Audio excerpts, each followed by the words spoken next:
Clear? ठीक है ना? अब अगर हम ये पाथ डिफरेंस निकालना है डेल्टा एक्स, तो पाथ डिफरेंस के लिए S2P माइनस S1P चाहिए डेल्टा एक्स के लिए। सिंस एक काम करते हैं, S2P square minus S1P square कितना होगा, इधर लिखते हैं थोड़ा। S2P square minus S1P square is equal to कितना होगा? अगर इसको लिखना चाहें तो इस S2P स्क्वायर यानी hypotenuse square is equal to perpendicular square under root hypotenuse square equals to perpendicular square plus base square, यानी S2P स्क्वायर हम लिख सकते हैं this perpendicular y plus d by two, y plus d by two whole square और plus ये plus d square minus S1P hypotenuse square equals to perpendicular square plus base square. So y minus d by two whole square plus d square. इसको solve करके बताओ कितना आएगा, solve it.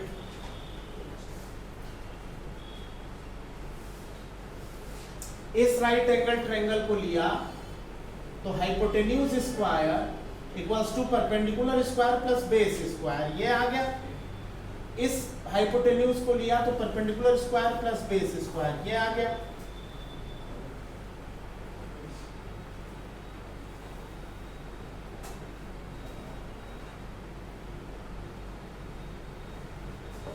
कितना आया बच्चों सॉल्व करने पर? ये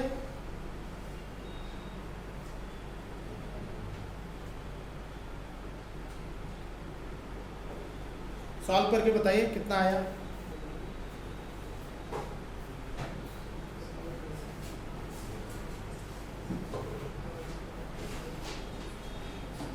कितना आ गया? क्या बेटा? 7.5 का। बोलो बताओ कितना आ गया? इसको सॉल्व करेंगे तो कितना आएगा? 2YD आएगा। सॉल्व करके देख लो 2YD आएगा, आ जाएगा ना? इसको सॉल्व करेंगे 2-3 स्टेप की कैलकुलेशन के बाद 2YD आएगा, करके देख लो 2YD। अब एक चीज और देखो बच्चों, एक लाइन बल्कि लिख लो यहां पे, इफ रेफरेंस पॉइंट P, एक लाइन लिखिए इसी के नीचे, if reference point P is closer to central maxima, if reference point P is closer to central maxima, if reference point P is closer to central maxima O, ये central maxima है O, और ये जो point है इसके बहुत नजदीक है, यानी angles are very small. Condition हम होल्ड करा रहे हैं एंगल्स आर वेरी स्मॉल का, तो ये वाला point very close to O है। और अगर ये पॉइंट P पॉइंट O पर के वेरी क्लोज है, तो ये पॉइंट जैसे जैसे नीचे आएगा वैसे वैसे ये लाइन भी नीचे आते आते इसके पैरेलल हो जाएगी, और ये वाली लाइन आते आते इसके पैरेलल हो जाएगी, अगर ये पॉइंट इस पे कोइंसाइड कर जाए। कोई दिक्कत? If angles are very small then S1P will become capital D. Any doubt? And S2P, this will also be capital D. तो क्या लिखा? Reference point P very close to central maxima O, then S2P equals to S1P is equal to capital D. इसको एक काम करते हैं, इसको equation number 1 डाल देते हैं बच्चों, जो 2YD आया उसको इक्वेशन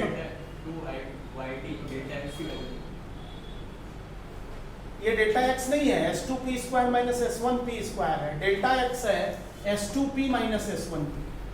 सर y डी जो वैल्यू है वो डेल्टा एक्स की वैल्यू है। ये हाँ। नहीं, ये डेल्टा एक्स थोड़ी है,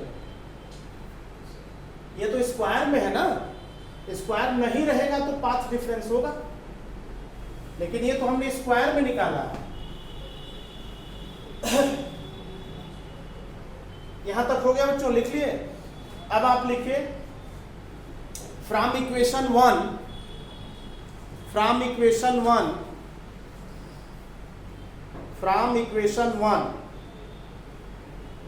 देखो बच्चों, इसके जस्ट बाद वाला स्टेप मैं यहां लिखता हूं। इक्वेशन 1 क्या है? इक्वेशन 1 है S2p square minus S1p square is equal to 2id, और इसको मैं इक्वेशन 1 को अगर यहां लिखना चाहूं तो मैं लिखूंगा S2p minus S1p under bracket S2p plus S1p is equal to 2id। कोई दिक्कत? Any doubt? a square minus b square is equal to a minus b a plus b होता है फार्मूला ना। तो अब यहां से S2p माइनस S1p और ये d plus d 2d d plus d is equal to 2yd। यहां तक तो कोई दिक्कत ही नहीं है। तो path difference S2p minus S1p is equal to 2yd upon 2d, यानी yd upon capital D। Delta x आ गया yd अपॉन कैपिटल D। ये पाथ डिफरेंस आ गया delta x yd upon capital D।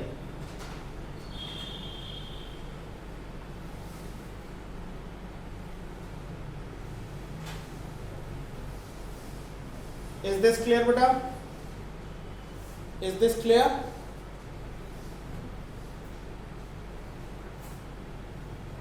यहां तक क्लियर है ना? अब इसके बाद इसका केस 1 लिखिए, इसी के जस्ट बाद केस 1 लिखिए। Write down case 1।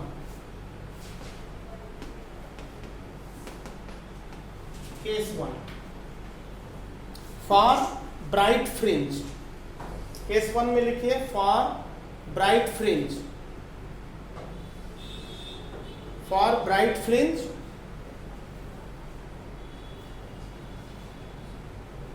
Delta x is equal to n lambda is equal to yd upon capital D। कोई डाउट? ब्राइट फ्रिंज का पाथ डिफरेंस कितना होता है? N lambda. ब्राइट फ्रिंज का पाथ डिफरेंस होता है एन लैम्डा। तो यहां से अगर हम y की वैल्यू लिखें तो n lambda capital D by small d।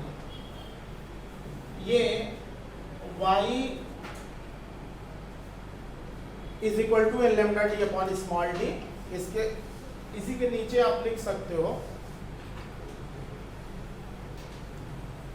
इसी के नीचे लिख सकते हो this is distance of nth bright fringe. This is distance of nth bright fringe. This is distance of nth bright fringe from central maxima. This is the distance of nth bright fringe from central maxima. कहने का मतलब ये है कि अगर point P पे bright fringe बनेगी और अगर ये nth ब्राइट फ्रिंज होगी तो ये जो डिस्टेंस होगी सेंट्रल मैक्सिमा से nth ब्राइट फ्रिंज की yn वो n lambda D by d होगी। चौथी ब्राइट फ्रिंज है तो n की वैल्यू 4 हो जाएगी। तीसरी ब्राइट फ्रिंज है यहां पे n is equal to 3।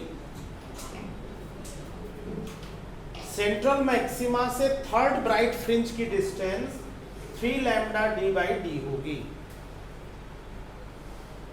Is this clear? Case 1. Case 2 लिखो बच्चों। For dark fringe, for dark fringe, path difference आपको मालूम है कितना है? डार्क डार्क फ्रिंज का पार्ट डिफरेंस कितना है? 2n minus 1 into very good, 2n minus 1 है ना, yes. Lambda by 2, 2n minus 1 lambda by 2, और इसको हम लिख देंगे yd अपॉन कैपिटल डी, इसको हम लिख देंगे yd अपॉन कैपिटल डी। तो यहां से nth डार्क फ्रिंज की डिस्टेंस कितनी आ जाएगी? 2n minus 1 lambda D upon 2, lambda capital D upon 2 small D. This is the distance of nth dark fringe from central maxima.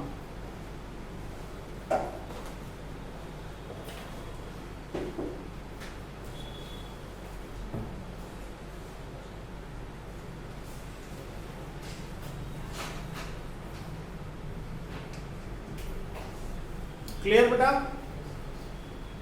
ये समझ में आ गया? अब एक चीज यहां पे लिखो बेटा,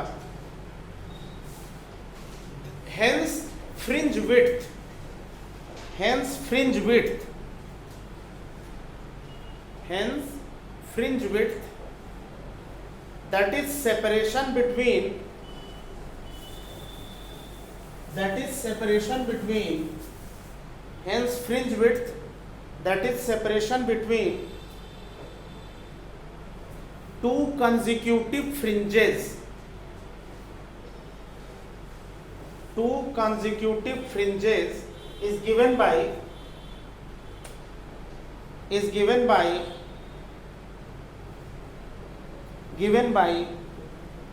बीटा इक्वल्स टू,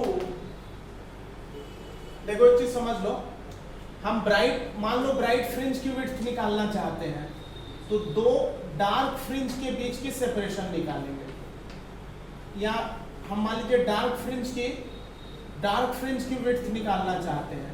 ये अगर बीटा है, फ्रिंज विड्थ है, फ्रिंज की चौड़ाई है, तो हमें दो ब्राइट फ्रिंज के बीच की डिस्टेंस निकालनी पड़ेगी सेंट्रल मैक्सिमा से। अगर ये सेंट्रल मैक्सिमा है तो हमें ये विड्थ निकालने के लिए, मान लीजिए ये nth ब्राइट फ्रिंज है और ये n-1th ब्राइट फ्रिंज है, तो डार्क फ्रिंज की विड्थ कितनी हो जाएगी? डार्क फ्रिंज की विड्थ हो जाएगी यहां से yn-yn-1, यही होगी ना? सेंट्रल मैक्सिमा से nth फ्रिंज की डिस्टेंस और सेंट्रल मैक्सिमा से n-1th ब्राइट फ्रिंज की डिस्टेंस को घटा देंगे। इस पूरी डिस्टेंस में से जो कि yn है, इसमें से अगर ये डिस्टेंस घटा देंगे जो कि yn-1 है, तो हमें बीटा मिल जाएगा। कोई दिक्कत? फ्रिंज की विड्थ निकालनी है तो यही तो करेंगे ना। nth ब्राइट फ्रिंज के लिए होगा n lambda d by D, अभी हमने डिराइव किया। एंगुलर मैंने अभी आपको बताया, distance of nth bright fringe n lambda d by D, और distance of n-1th bright fringe क्या होगा? n-1 lambda d by D. तो फ्रिंज विड्थ का क्या फार्मूला डिराइव हो गया बच्चों? सॉल्व करो इसको।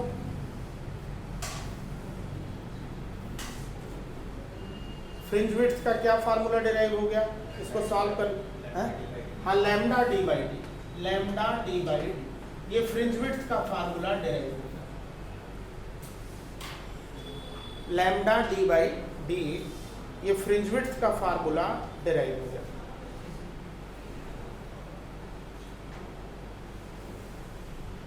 एक बात इसमें और बताते हैं, फिर एक दो क्वेश्चन करेंगे। हेडिंग डाल दो बच्चों, interference graph. Interference graph, interference graph, interference graph. देखो बच्चों, फॉर टू कोहेरेंट सोर्सेस, लिखो फॉर, इंटरफेरेंस ग्राफ में लिखिए, for to coherent sources, for two coherent sources S1 and S2, for two coherent sources S1 and S2, S1 and S2, S1 and S2, I1 is equal to I2 is equal to I0। अगर दोनों sources S1 S2 coherent हैं तो दोनों की intensity same है, I0 मान लेते हैं। Therefore IR is equal to I, हमारे पास फार्मूला क्या था, I1 प्लस I2 यानी I0 plus I0 plus 2 root I1 I2 I0 into I0 multiplied by cos phi. यही है ना? अगर सोर्सेस कोहेरेंट है तो I1 plus I2 plus 2 root I1 I2 cos phi, ये रिजल्टेंट इंटेंसिटी होगी 2I0 plus 2I0 cos phi. 2I0 अगर common ले लें तो 1 प्लस cos फाई, और cos फाई का फार्मूला क्या होता है? cos फाई का फार्मूला होता है 2 cos square phi by 2 minus 1। यही होता है ना? cos फाई का formula 2 cos square phi by 2 minus 1, यही होता है कि नहीं होता है? तो ये वैल्यू यहाँ पे पुट कर दो बच्चों। अगर ये वैल्यू पुट करोगे तो 1 से 1 कट जाएगा, बचेगा केवल 2 cos स्क्वायर फाई बाई 2। यहाँ रख के देख लीजिए, ये आ जाएगा 1 से 1 तो कट ही गया, 2 cos स्क्वायर फाई बाई 2 यहाँ पे होगा और 2 से मल्टीप्लाई होगा तो 4I0 cos square phi by 2। ये रिजल्टेंट इंटेंसिटी का ग्राफ इससे प्लॉट हो जाएगा। Resultant intensity of interference pattern का ग्राफ इससे प्लॉट हो जाएगा।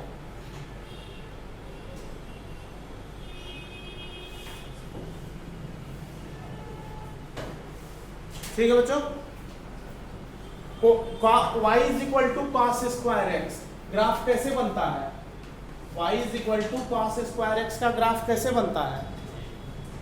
मैथमेटिक्स में y is equal to cos x का ग्राफ तो y is equal to cos x का ग्राफ तो इस तरह से बनता है ना?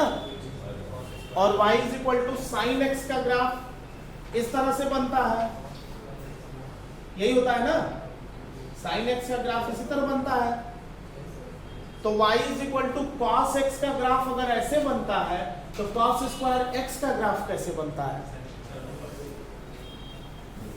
ग्राफ पढ़ा होगा तुम लोगों ने, पढ़ा है ना?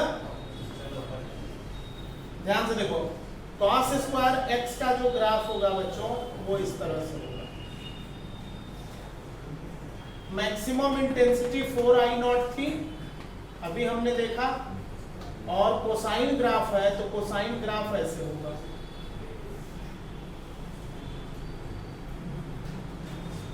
ये कोसाइन कॉस स्क्वायर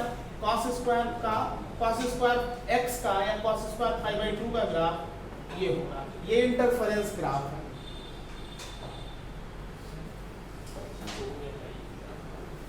ये अगर 0 पे है तो ये लैम्डा बाई 2 पे है,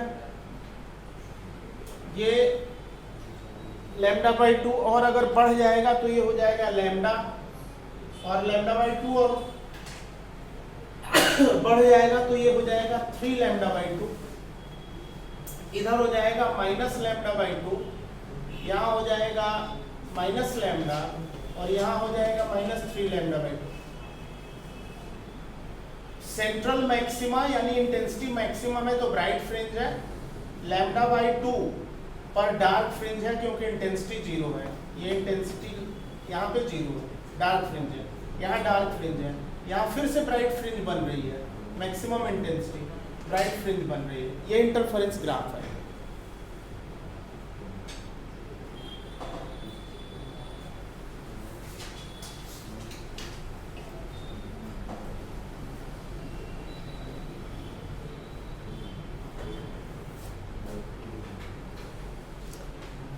ये पूरा आप तैयार करके आएंगे, कल इस पे कुछ क्वेश्चंस कराऊंगा, ठीक है?